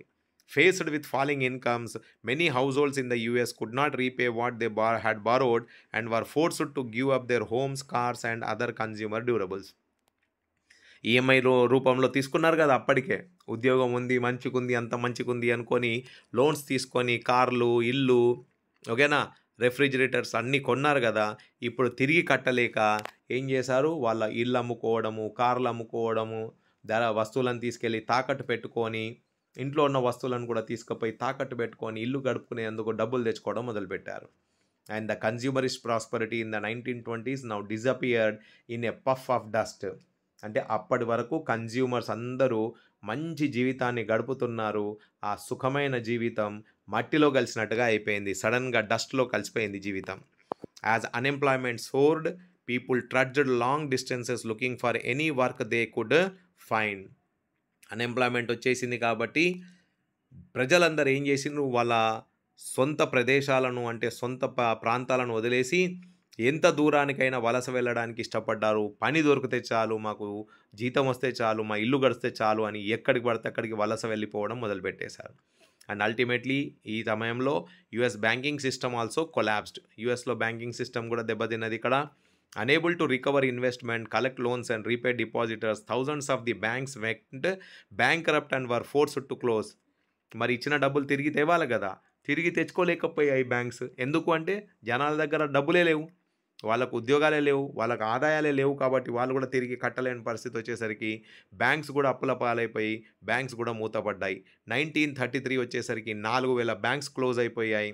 అండ్ 1929 to 1932 మధ్యలో 1,10,000 కంపెనీస్ మూతపడ్డాయి. ఓకేనా, కంపెనీస్ కూడా మూతపడ్డాయి, బ్యాంక్స్ కూడా మూతపడ్డాయి. సో ఆర్థిక మాంద్యం ప్రభావం బాగానే కనిపిస్తుంది ఇక్కడ. అండ్ ఇండియా మీద దీని ప్రభావం ఏ రకంగా ఉంది చూద్దాం మనము. India and the great depression. If you look at the impact of the depression on India, we realize how integrated the global economy had become by the early 20th century. అంటే 20వ శతాబ్దం మొదలయ్యే సమయానికి ఆర్థికంగా ఒక దేశం ఇంకో దేశంతో ఎలా ముడిపడి ఉంది, ఒక దేశం ఇంకో దేశం మీద ఎలా ఆధారపడి ఉంది అనేది ఆ ప్రభావాన్ని చూస్తే తెలుస్తుంది మనకు. అంటే గ్రేట్ డిప్రెషన్ ప్రభావం ఇండియా మీద కూడా పడ్డది. The tremors of a crisis in one part of the world were quickly relayed to other parts, affecting lives, economies and societies worldwide. ఆర్థిక మాంద్యం ప్రభావం ఎంత తొందరగా భారతదేశానికి పాకిందంటే భారతదేశంలో కూడా ప్రజల జీవితాల మీద ఎఫెక్ట్ చూపెట్టింది. ఆర్థిక పరిస్థితి, దేశం యొక్క ఆర్థిక పరిస్థితి మీద కూడా ప్రభావం చూపెట్టింది. సమాజాల మీద కూడా ప్రభావం చూపెట్టింది. In 19th century, as you have seen, colonial India had become an exporter of agricultural goods and importer of manufacturers. 19వ శతాబ్దం వచ్చేసరికి భారతదేశం ఎలా ఉంది? కలోనియల్ ఇండియా అంటే బ్రిటిష్ ద్వారా పరిపాలించబడే దేశంగా ఉంది మనము అప్పటికి. సో భారతదేశం అప్పటికి అగ్రికల్చరల్ గూడ్స్ని అమ్మకాలు చేస్తుంది వేరే దేశాలకు, అండ్ మ్యానుఫ్యాక్చర్డ్ గూడ్స్ని కొనుగోలు చేస్తుంది వేరే దేశాల నుంచి. And the depression immediately affected the Indian trade, and India's exports and imports nearly halved between 1928 and 1934. మరి ఆర్థిక మాంద్యం యొక్క ప్రభావం మన లావాదేవీలు, కొనుగోలు అమ్మకాలు ఏవైతే ఉన్నాయి కదా, మన ట్రేడ్ మీద ఎంత పడ్డాయి అంటే అప్పటిదాకా మనం వ్యవసాయంలో ఉత్పత్తి అయిన వస్తువులు అమ్ముతున్నాం వేరే దేశాలకు, ఇండస్ట్రీస్లో తయారైన వస్తువులు కొనుగోలు చేస్తున్నాము, ట్రేడ్ బాగా నడుస్తుంది అప్పటిదాకా. కానీ 1928, 1934 వచ్చేసరికి మన కొనుగోలు అమ్మకాలు సగానికి పడిపోయాయి. As international prices clashed, prices in India also plunged. Between 1928 and 1934, wheat prices in India fell by 50%. ప్రపంచవ్యాప్తంగా ప్రభావం అయితే ఉంది ఆర్థిక మాంద్యంది. దాని ప్రభావం భారతదేశంలో కూడా కనబడ్డది. ఇంటర్నేషనల్గా అన్ని వస్తువుల ధరలు పడిపోయాయి. దాని ప్రభావం ఇండియాలో కూడా పడి, ఇండియాలో కూడా వస్తువుల ధరలు పడిపోయాయి. ముఖ్యంగా వీట్, గోధుమ వస్తువు ధర అయితే 50% పడిపోయింది. Peasants and farmers suffered more than urban dwellers. Though agricultural prices fell sharply, the colonial governments refused to reduce revenue and demands. వస్తువుల ధరలు అయితే పడిపోయాయి, రైతుల మీద ప్రభావం బాగా ఉంది. కానీ ప్రభుత్వం అంటే బ్రిటిష్ ప్రభుత్వం మాత్రం ఏ రకంగా కూడా ట్యాక్సులు తగ్గించేలేదు అని తేల్చి చెప్పేసింది. మీకు వస్తువుల ధరలు వస్తున్నా రాకపోయినా, మీకు డిమాండ్ ఉన్నా లేకపోయినా, మీకు ఆదాయం ఉన్నా లేకపోయినా, మీకు పేదరికంలో మీరు కూరుకుపోతున్నా పర్లేదు, మాకు సంబంధం లేదు, మా ట్యాక్సులు మాత్రం మాకు కట్టాలి అని మాత్రం డిమాండ్ పెట్టేశారు. And peasants producing for the world market for the worst hit. ప్రపంచవ్యాప్తంగా మన అమ్మకాలు ఎక్కడెక్కడికైతే వెళ్తున్నాయో వాళ్ళ మీద మాత్రం భయంకరమైన ప్రభావం కనిపించింది. అండ్ అలాంటి ఎగ్జాంపుల్లో ఒక example jute producers of Bengal. మన బంగాల్లో జూట్ ప్రొడ్యూసర్స్, గోన సంచులు తయారు చేసే జూట్ అంటే బియ్యము, గోధుమలు నిల్వ ఉంచుతాం కదా, గోన సంచులు అంటాం, ఓకేనా, గనీ బ్యాగ్స్ అవి తయారు చేస్తారు. దాని డిమాండ్ ఉన్నంత కాలం వీళ్ళకు మంచి ఆదాయం వచ్చింది. సడన్గా దాని డిమాండ్ కూడా పడిపోయింది. ఎందుకంటే గోధుమలు, బియ్యము వీటి డిమాండ్ పడిపోవడం వలన ఆ సంచులకు డిమాండ్ పడిపోయింది. సంచులకు డిమాండ్ పడిపోయేసరికి దాని ప్రైజెస్ అంటే జూట్ ప్రైజెస్ కూడా 60% పడిపోయాయి. But as gunny bag exports collapsed, the prices of raw jute crashed more than 60%. అప్పటి వరకు ఆ గోన సంచులకు డిమాండ్ బాగుండేది. ఆ జూట్ అంటే రా జూట్ అమ్మకాలు బాగా జరిగేది వేరే దేశాలకు. దాని డిమాండ్ పడిపోవడం వలన 60% దాని ధరలు పడిపోయాయి. Peasants who borrowed in the hope of better times or to increase output in the hope of higher incomes faced ever lower prices and fell deeper and deeper into the debt. రేపటికి వస్తువులు అమ్ముకుందాం, డబ్బులు వస్తే అప్పులు తీర్చుకుందామన్న ఆశతోని ఎక్కువ ఉత్పత్తి చేశారు, కానీ వాళ్ళ వస్తువులకు డిమాండే రాలేదు. ఆ డిమాండ్ రాకపోవడం వలన ఆర్థికంగా చాలా నష్టపోయారు. And thus the Bengal jute growers lament. వాళ్ళు చెప్పుకున్నారు ఒకరికొకరు, ఏంటిది అంటే ఎక్కువ ఉత్పత్తి చేస్తే ఎక్కువ ఆదాయం వస్తుంది, ఎక్కువ ఉత్పత్తి చేస్తే ఎక్కువ ఆదాయం వస్తుంది. ఫర్ ఎగ్జాంపుల్ మీకు టెక్స్ట్ బుక్లో ఒక సెంటెన్స్ ఉంటుంది, grow more jute and you get more income. More jute more income. ఎక్కువ ఉత్పత్తి చేస్తే ఎక్కువ ఆదాయం వస్తుంది, ఎక్కువ ఉత్పత్తి చేస్తే ఎక్కువ ఆదాయం వస్తుంది అని చెప్పుకున్నారు ఒకరికొకరు, కానీ అక్కడ సహాయం మాత్రం జరగలేదు. ఎందుకంటే ఎంత ఉత్పత్తి చేసినా గ్లట్ తయారవుతుంది ప్రపంచంలో, మార్కెట్లో, కానీ కొనుగోలు చేసే వాళ్ళైతే ఎవరు లేరు. As India peasants indebtedness increased. అంటే రైతులకు అప్పుల భారం అనేది రోజు రోజుకు పెరుగుతూ పోయింది. And they used up their savings and mortgage lands and sold whatever jewellery and precious metals they had to meet their expenses. అప్పుల పాలైపోవడం వలన వ్యవసాయదారులు ల్యాండ్స్‌ని తాకట్టు పెట్టడం, అమ్ముకోవడము, వాళ్ళ ఇంట్లో ఉన్న జ్యువెలరీ, ప్రీషియస్ మెటల్స్, బంగారు ఆభరణాలు అవన్నీ అమ్ముకోవడం మొదలుపెట్టేశారు. And in these depression years India became an exporter of precious metals notably gold. ఇదే సమయంలో భారతదేశంలో ఉన్న గోల్డ్ అంతా అంటే బంగారం నిల్వలన్నీ ఎక్స్‌పోర్ట్ చేయడం మొదలుపెట్టేశారు. And the famous economist John Maynard Keynes thought that Indian gold exports promoted global economic recovery. ఈ ఆర్థిక మాంద్యం సమయంలో భారతదేశం నుంచి ఏవైతే గోల్డ్ నిల్వలు ఎక్స్‌పోర్ట్ చేయబడ్డాయో అది ఆ ఆర్థిక మాంద్యాన్ని తట్టుకొని ప్రపంచవ్యాప్తంగా ఉన్న ఆర్థిక వ్యవస్థను నిలబెట్టడానికి ఉపయోగపడ్డాయని ఫేమస్ ఎకనామిస్ట్ మేనార్డ్ కేన్స్ అని చెప్తాడు.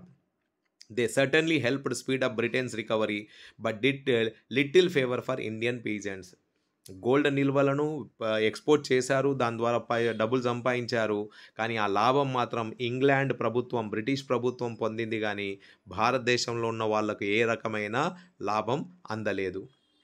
Rural India was thus seething with unrest when Mahatma Gandhi launched the civil disobedient movement at the height of the depression in 1931.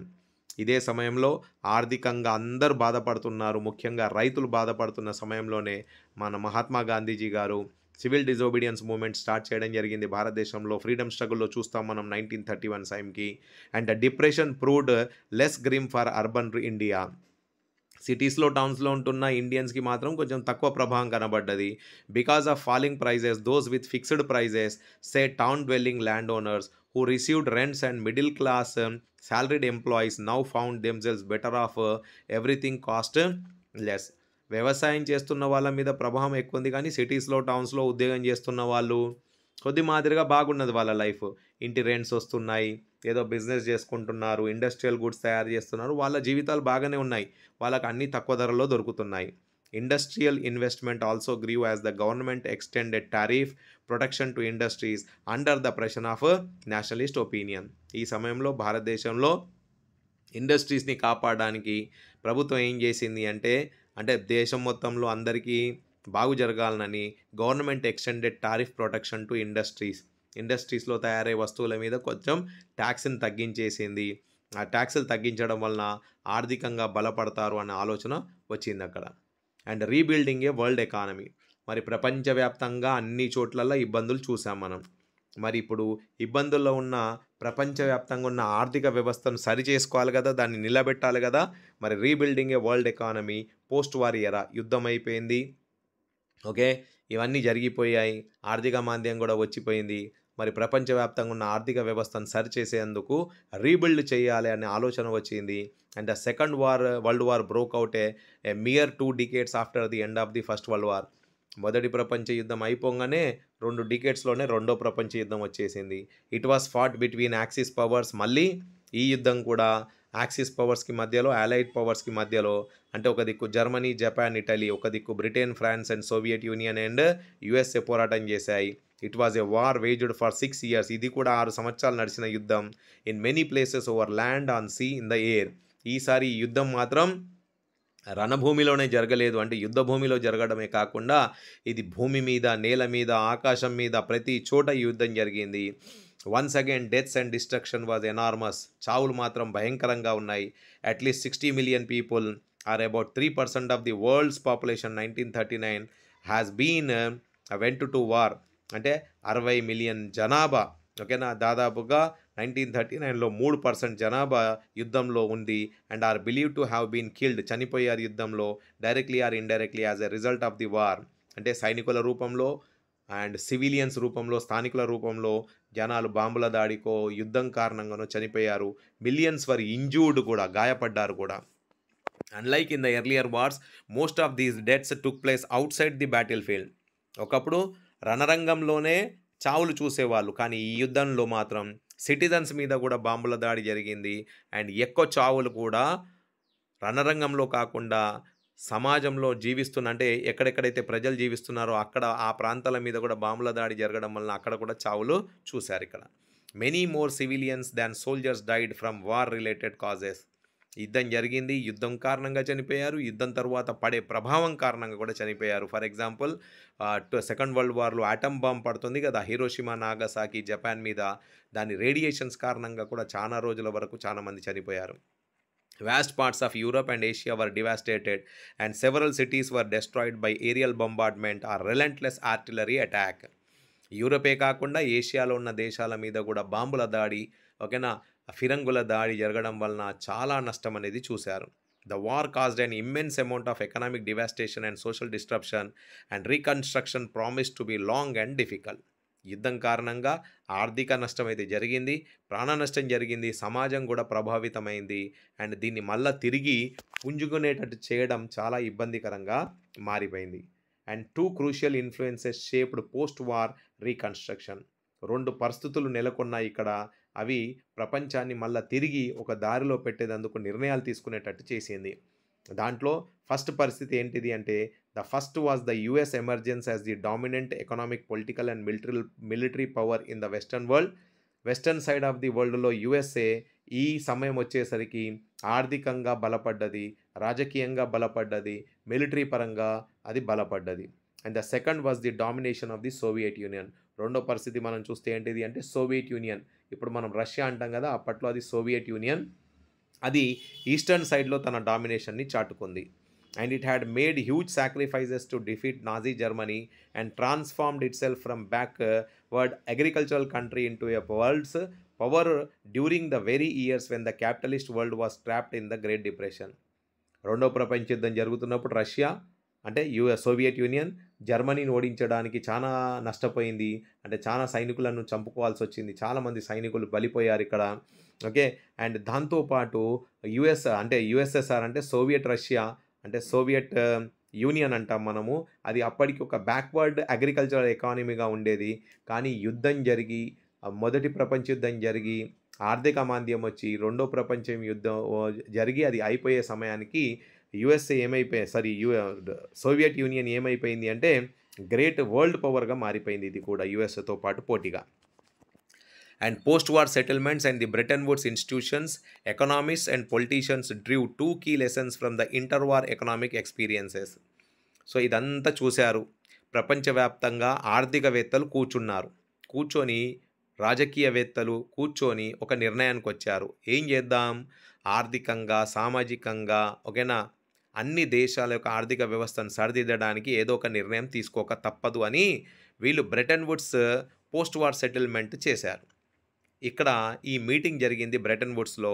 దీంట్లో ఫస్ట్ వీళ్ళు తీసుకున్న నిర్ణయం ఏంటిది అంటే, and industrial society based on mass production cannot be sustained without mass consumption. వీళ్ళు చేసిన మొట్టమొదటి నిర్ణయంలో ఒక ఆలోచన వీళ్ళకి ఏమొచ్చింది అంటే, మాస్ ప్రొడక్షన్ చేస్తే లాభం ఉండదు, మాస్ కన్జంప్షన్ కూడా ఉండాలి.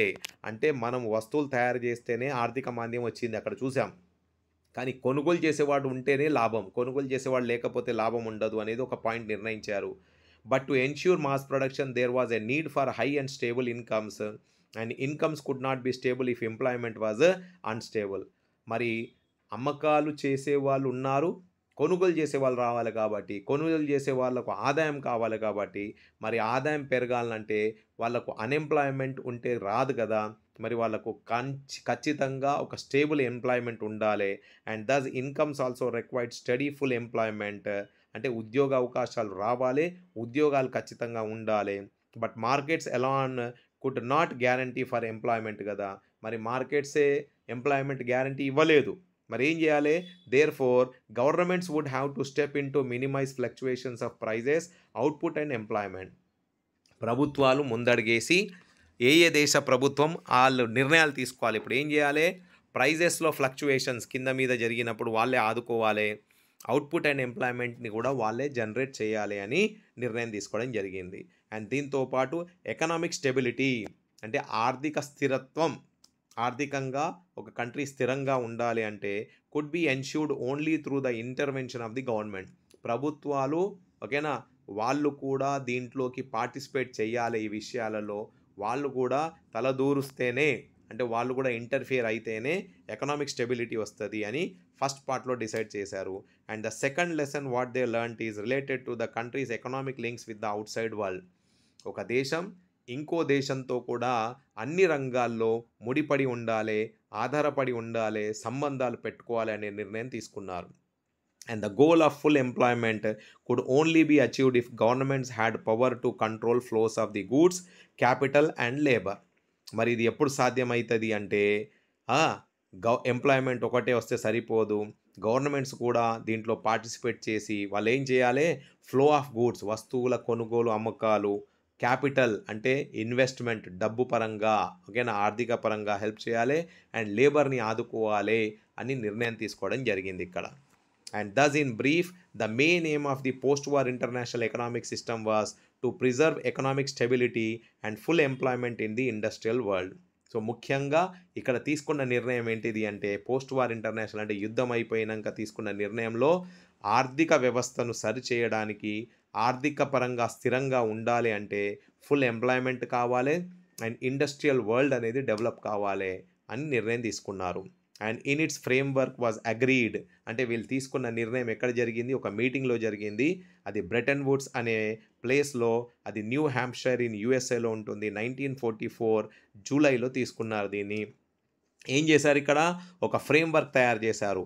It's framework was agreed upon at the United nations monetary and financial conference held in July 1944 at Bretton Woods in new Hampshire in USA. And the Bretton Woods Conference established the International Monetary Fund IMF to deal with the external surpluses and deficits of its member nation. ఇక్కడ తీసుకున్న నిర్ణయంలో వీళ్ళు ఏం చేశారు, Bretton వుడ్స్లో ఒక international monetary fund అనే ఒక సంస్థను స్థాపించారు. ఈ సంస్థ ఏం చేస్తుంది అంటే కొనుగోలు అమ్మకాలు, ఎక్స్టర్నల్ సర్ప్లసెస్ ఓకేనా, ఎవరెవరి దగ్గర అయితే నిల్వలు ఎక్కువ ఉన్నాయో, ఎవరెవరి దగ్గర అయితే ఆర్థికంగా స్థిరపడి ఉన్నారో వాళ్ళు డెఫిషిట్స్ ఉన్న కాడ వాళ్ళు దాన్ని ఇచ్చి పూర్తి చేయాలి, మెంబర్ నేషన్స్ని ఆదుకోవాలి అని నిర్ణయం తీసుకోవడం జరిగింది.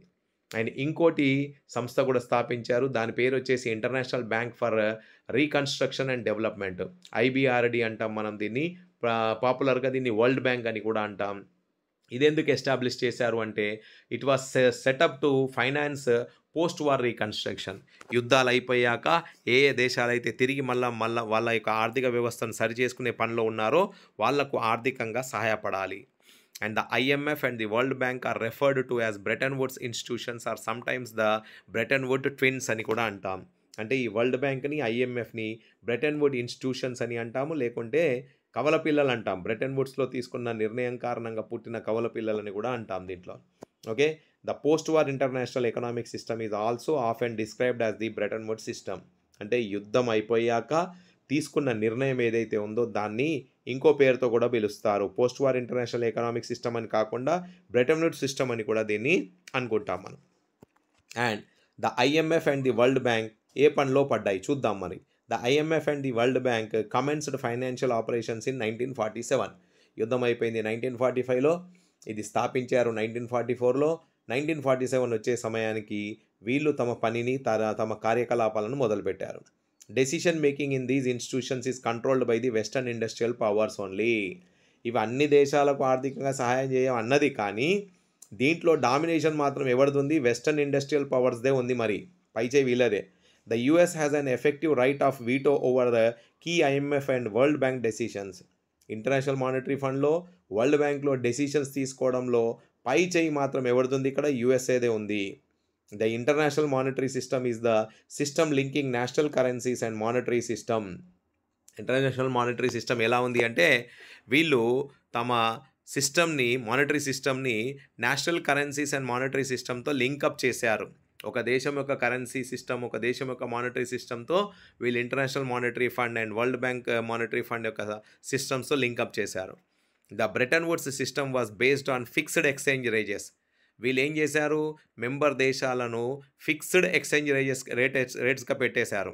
అంటే example, in this system national currencies for example the Indian rupee were pegged to dollar at a fixed exchange rate. అంటే ఏ ఏ దేశం అయితే మెంబర్ దేశంగా ఉందో లేకుంటే ఆర్థికంగా సహాయం తీసుకోవాలనుకుంటుందో వాళ్ళ కరెన్సీని యుఎస్ డాలర్ కరెన్సీతో ఒక రేట్కి ఫిక్స్ చేసేసారు. ఫర్ ఎగ్జాంపుల్ ఇప్పుడు మనం చూస్తున్నాం కదా, 80 రూపీస్ ఈజ్ ఈక్వల్ టు $1 అంటాం. అంటే always 80 rupees is equal to $1 అని ఫిక్స్ చేసేసారు అప్పట్లో. And the dollar itself was anchored to gold at a fixed price of $35 per ounce of gold. గోల్డ్తో కూడా ఆ డాలర్ని సమానంగా అంటే ఒక ఫిక్స్డ్ రేట్కి ఫిక్స్ చేసేసారు.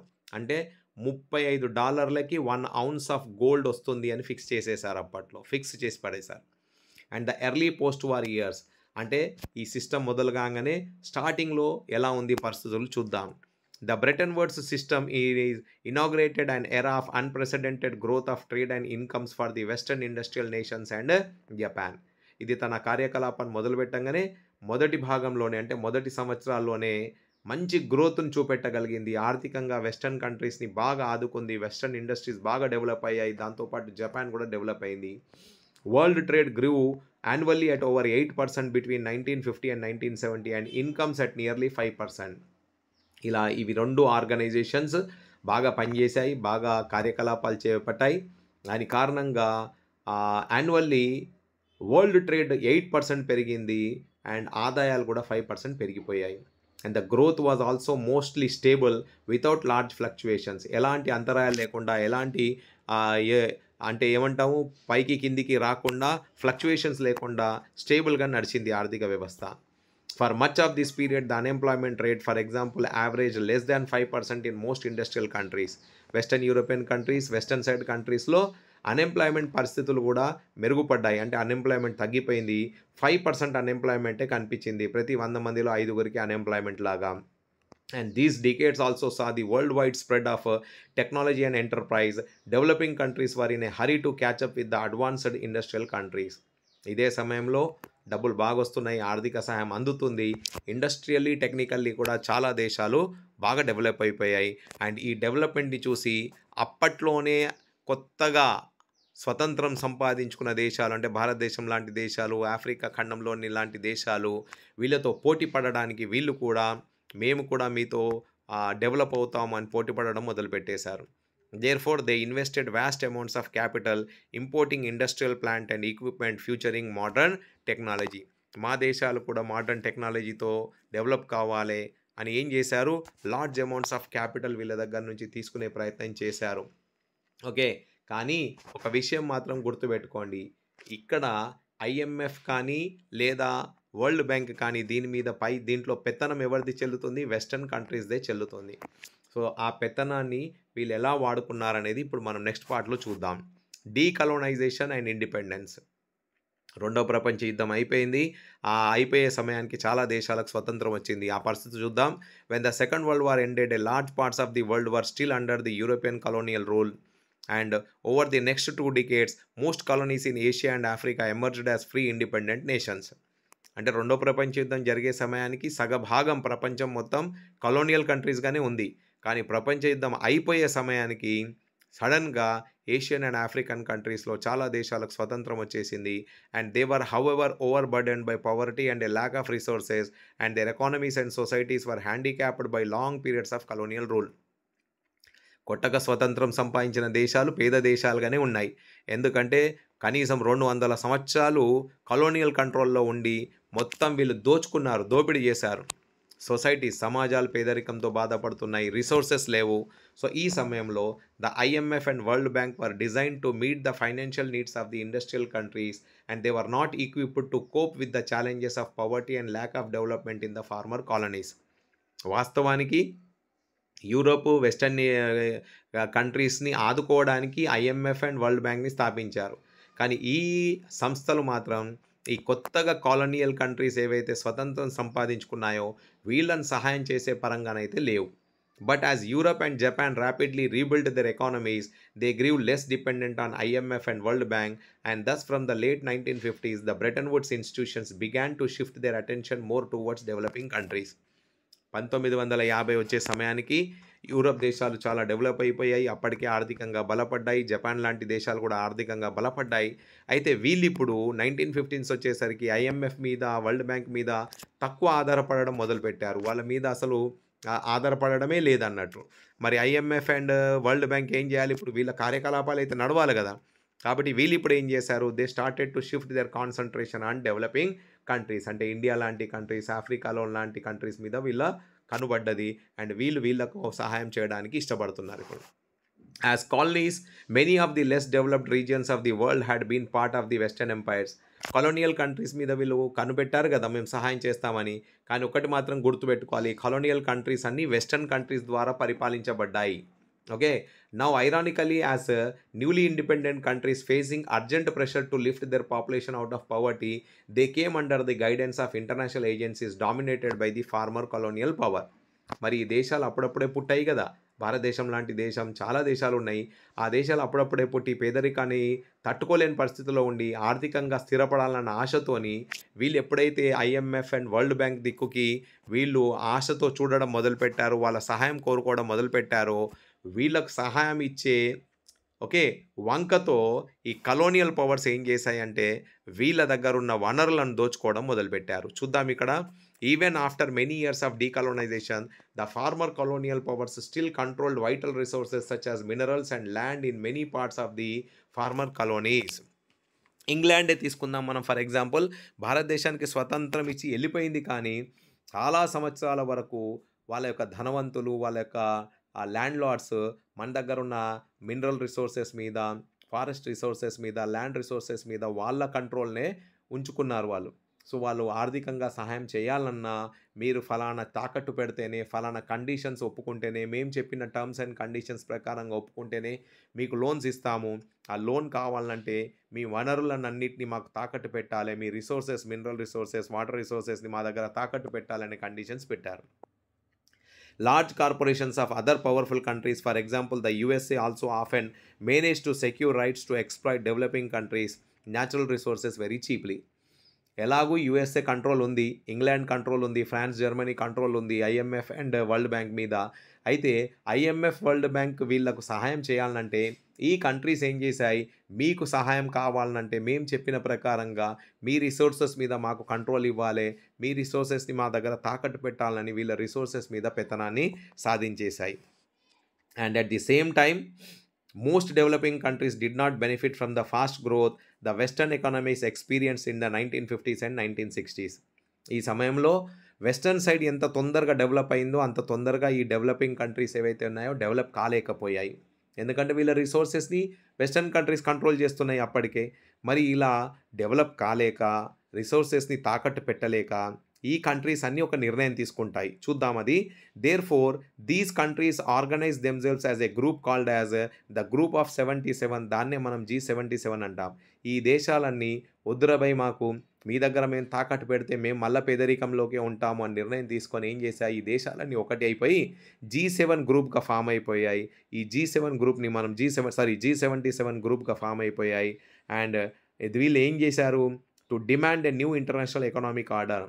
అంటే ఒక కొత్త ఆర్థిక వ్యవస్థను క్రియేట్ చేయాలి. ఇప్పుడు వెస్టర్న్ కంట్రీస్ ఒక కంట్రోల్ ఉన్న ఆర్థిక వ్యవస్థను మేము పాటించము, దాంట్లో ఉంటే మేము పేదరికంగానే ఉంటాం, ఎప్పటికీ పేద దేశాలుగానే ఉండిపోతాం. కాబట్టి మేము ఒక కొత్త ఇంటర్నేషనల్ ఎకనామిక్ ఆర్డర్ని స్థాపించుకుంటామని NEO అంటే న్యూ ఇంటర్నేషనల్ ఎకనామిక్ ఆర్డర్ని స్థాపించారు. By the new international economic order, they meant a system that would give them real control over their natural resources, more development assistance, fairer prices for raw materials, and better access for their manufactured goods in the developing countries' markets. అంటే new international market ప్రకారం ఏం చేశారు, వీళ్ళ resources మీద వీళ్ళకే control, మంచి ఆర్థిక సహాయం అండ్ ఫేరర్ ప్రైజెస్, వస్తువుల ధరలు బాగా దొరకాలి మార్కెట్లో, అండ్ మ్యానుఫ్యాక్చర్డ్ గూడ్స్కి మంచి ప్రైజెస్ రావాలి ఇంటర్నేషనల్ మార్కెట్లో అనే విధంగా వీళ్ళు ఒక నిర్ణయం తీసుకొని ఒక సంస్థను ఒక సిస్టమ్ని స్థాపించుకున్నారు, new international economic order. And ఇలా చేయడం వలన end of Bretton Woods and beginning of globalisation. ఇలా వీళ్ళు మాది మేము స్థాపించుకుంటాం, మా సిస్టమ్ మేము ఫాలో చేస్తాం అనేసరికి అటు డెవలప్ అయిన కంట్రీస్ బ్రెటన్ వుడ్స్ సిస్టమ్ని ఫాలో చేయట్లేదు, ఇటు న్యూలీ డెవలపింగ్ కంట్రీస్ కూడా బ్రెటన్ వుడ్ మీద ఆశ పెట్టుకోలేదు. కాబట్టి బ్రెటన్ వుడ్స్ ఎండ్కి వచ్చేసింది. Despite years of stable and rapid growth, not all was well in this post war world. అంటే అన్నీ సరిగ్గా జరుగుతున్నాయని అనుకుంటున్నాం, కానీ కొన్ని పరిస్థితులు అయోమయంలోనే ఉన్నాయి. From the 1960s, the rising costs of its overseas involvements weakened the US finances and competitive strength. 1960s వచ్చేసరికి ఏమైపోయింది అంటే యుఎస్లోని యొక్క ఓవర్సీస్ ఇన్వాల్వ్మెంట్స్ అంటే బయటి దేశాల్లో యొక్క ఇన్వెస్ట్మెంట్స్ ఇన్వాల్వ్మెంట్ పెరిగిపోవడం వలన యుఎస్ ఫైనాన్సెస్ దాని కాంపిటేటివ్ స్ట్రెంగ్త్ తగ్గిపోయింది. అంటే అప్పటి వరకు యుఎస్ఏ బాగా స్ట్రెంగ్త్గా ఉంది.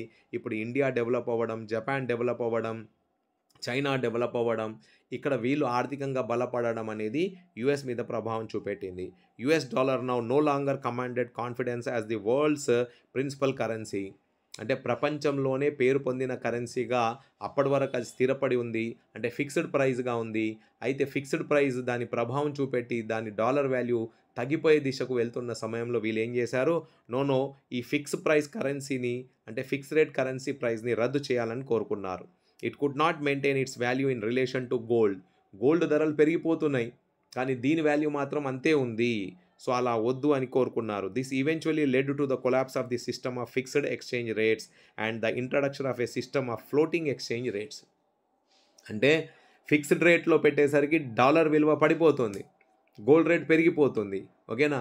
సో వేరే కంట్రీ కరెన్సీ రేట్స్ పెరిగిపోతున్నాయి అని వీళ్ళు ఏం చేశారు, నో ఫిక్స్డ్ రేట్స్ ఉండొద్దు, ఫ్లోటింగ్ రేట్ పెట్టాలి. అంటే ఏ రోజు మార్కెట్ పరిస్థితులు ఎలా ఉంటే దాని ప్రకారంగా రేట్స్ పెట్టాలని నిర్ణయం తీసుకున్నారు. Okay, and from the mid 1970s the international financial system also changed in important ways. 1970s మిడ్లో ఇంటర్నేషనల్ ఫైనాన్షియల్ సిస్టమ్స్ కూడా మారిపోయాయి. Earlier developing countries could turn to international institutions for loans and development assistance. ఇంతకుముందు అయితే developing countries అన్నీ international institutions మీద ఆశ పెట్టుకొని ఉన్నాయి అప్పటి వరకు. But now they were forced to borrow from western commercial banks and private lending institutions.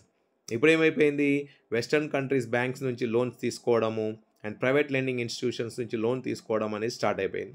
This led to periodic డెప్ట్ crisis in the developing world and lower incomes and increase poverty especially in Africa and Latin America.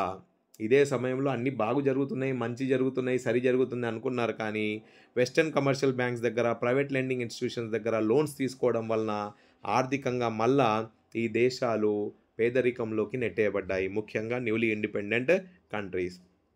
And the industrial world was also hit by unemployment that began rising from the mid-1970s and remained high until the early 1990s. ఇలాంటి పరిస్థితులలో అన్నీ బాగానే ఉన్నాయి, అన్నీ సరిగానే ఉన్నాయి అనుకుంటున్న సమయంలో 1970s నుంచి 1990s వరకు ఏమైపోయింది, మళ్ళా అన్ఎంప్లాయ్మెంట్ అనేది వచ్చేసింది. From the late 1970s MNCs also began to shift their production operations to low wage Asian countries. MNCs అంటే మల్టీనేషనల్ కార్పొరేషన్స్ అప్పటి వరకు వెస్టర్న్ సైడ్లోనే ఉన్నాయి. అయితే వీళ్ళ కాస్ట్ ఆఫ్ ప్రొడక్షన్ బాగా కనిపిస్తుంది అప్పటికి. సో వీళ్ళు కార్యకలాపాలు సరిగ్గా చేసుకోలేకపోతున్న సమయంలో వీళ్ళ దృష్టి మొత్తం ఎటుపడ్డది అంటే ఈస్టర్న్ కంట్రీస్ మీద పడ్డది. అంటే ముఖ్యంగా చైనా కానీ, ఇండియా కానీ ఇలాంటి దేశాల మీద పడ్డది. ఎందుకంటే ఇక్కడ కాస్ట్ ఆఫ్ ఆపరేషన్స్ చాలా తక్కువ. China had been cut off from the post war world economy since its revolution in 1949. 1949లో వచ్చిన విప్లవం కారణంగా చైనా మంచి మార్పులు చేసుకొని కొత్త విధానాలతో పనిచేస్తుంది. సో టోటల్ పాత సిస్టంతో ఇది ముడిపడి లేదు, విరుద్ధంగా పనిచేస్తుంది. But new economic policies in China and the collapse of Soviet Union and Soviet style communism in Eastern Europe brought many countries back into the fold of the world economy. చైనాలో విప్లవం రావడం, కొత్త సిస్టమ్ని follow చేయడం, ఇదే సిస్టంలో 1990sలో Soviet union అనేది కుప్పకూలిపోవడం, అది దేశాలుగా విభజించబడిపోవడం, దాని సిస్టమ్ని అమల్లో చేయడము సాధ్యం కాకపోవడం, దాని పవర్ తగ్గిపోవడము అండ్ చైనా, ఇండియా లాంటి దేశంలో ఆపరేషన్ కాస్ట్ తక్కువగా ఉండడం ఒక కొత్త వరల్డ్ ఎకానమీకి దారి చూపెట్టడం అనేది జరిగింది. Wages were relatively low in the countries like China, thus they became attractive destinations for investing by foreign MNCs competing to capture world markets. ఇలాంటి సమయంలో చైనా లాంటి దేశంలో ఆపరేషన్ కాస్ట్ తక్కువగా ఉన్నాయి కాబట్టి చాలా MNCs ఏం చేశాయంటే తమ యొక్క కార్యకలాపాలను వెస్టర్న్ డెవలప్డ్ కంట్రీస్ నుంచి చైనా లాంటి దేశంలో స్థాపించడం మొదలుపెట్టేశారు. ఎందుకంటే ఇక్కడ కాస్ట్ ఆఫ్ ప్రొడక్షన్ చాలా తక్కువ కాబట్టి, తక్కువకే లేబర్ దొరుకుతుంది కాబట్టి MNCs అన్నీ ఇటు దిక్కుకు రావడం మొదలుపెట్టేశాయి. Have you notice that the most of the TVs, mobile phones and toys we see in the shops seem to be made in China. చాలా మనం చూస్తాం కదా, మొబైల్ ఫోన్స్ కానీ, టీవీస్ కానీ అన్నీ చైనా, మేడ్ ఇన్ చైనా అని ఉంటాయి. Made in China అంటే అర్థం ఏంటిది, చైనాలో ప్రొడక్షన్ కాస్ట్ చాలా తక్కువ రేటుకే లేబర్ దొరుకుతుంది కాబట్టి. And this is because of the low cost structure of the Chinese economy. Most importantly its low wages. చాలా తక్కువ వేజ్‌కి పనిచేస్తారు ఇక్కడ జనాలు. సో, కాబట్టి చైనీస్ ఎకానమీ బాగా డెవలప్ అయిపోయింది. ఎందుకంటే వీళ్ళకి అవకాశాలు బాగా దొరికాయి. And the relocation of industry to low wage countries stimulated world trade and capital flows. అప్పటి వరకు ఓన్లీ వెస్టర్న్ సైడే ఉన్న ఆర్థిక వ్యవస్థ ఇప్పుడు ఈస్టర్న్ సైడ్‌కి మగ్గు చూపెట్టడం మొదలుపెట్టింది. అండ్ సడెన్‌గా క్యాపిటల్ అంటే ఇన్వెస్ట్‌మెంట్స్ అన్నీ ఈస్టర్న్ సైడ్‌కి ఫ్లో అవ్వడం మొదలుపెట్టేశాయి. And in the last 2 decades గడిచిన 2 దశాబ్దాల్లో గనుక మనం చూస్తే the world's economy geography has been transformed as countries such as India, China and Brazil have undergone rapid economic transformation. గడిచిన 2 దశాబ్దాలుగా మనం చూస్తే చైనా లాంటి దేశం, ఇండియా లాంటి దేశం, బ్రెజిల్ లాంటి దేశాలు ఆర్థికంగా బాగా బలపడ్డాయి. ఎందుకంటే కాస్ట్ ఆఫ్ ప్రొడక్షన్ వీళ్ళ దగ్గర తక్కువ వేజెస్‌కి పని బాగా దొరుకుతుంది కాబట్టి పెద్ద పెద్ద ఎంఎన్‌సీస్ అన్నీ ఇటు సైడ్స్‌కి వచ్చేసాయి. మీకు అందరికీ తెలుసు కదా! భారతదేశంలో ఎంఎన్‌సీస్ వచ్చాయి, చైనాలో ఎంఎన్‌సీస్ వచ్చాయి, బ్రెజిల్‌లో ఎంఎన్‌సీస్ వచ్చాయి. అండ్ ఇది ఇక్కడున్న ఈ దేశాలకు అంటే ముఖ్యంగా ఇండియాకి, చైనాకి అండ్ బ్రెజిల్‌కి తమ యొక్క ఆర్థిక వ్యవస్థను మెరుగుపరుచుకోవడంలో బాగా ఉపయోగపడ్డాయి.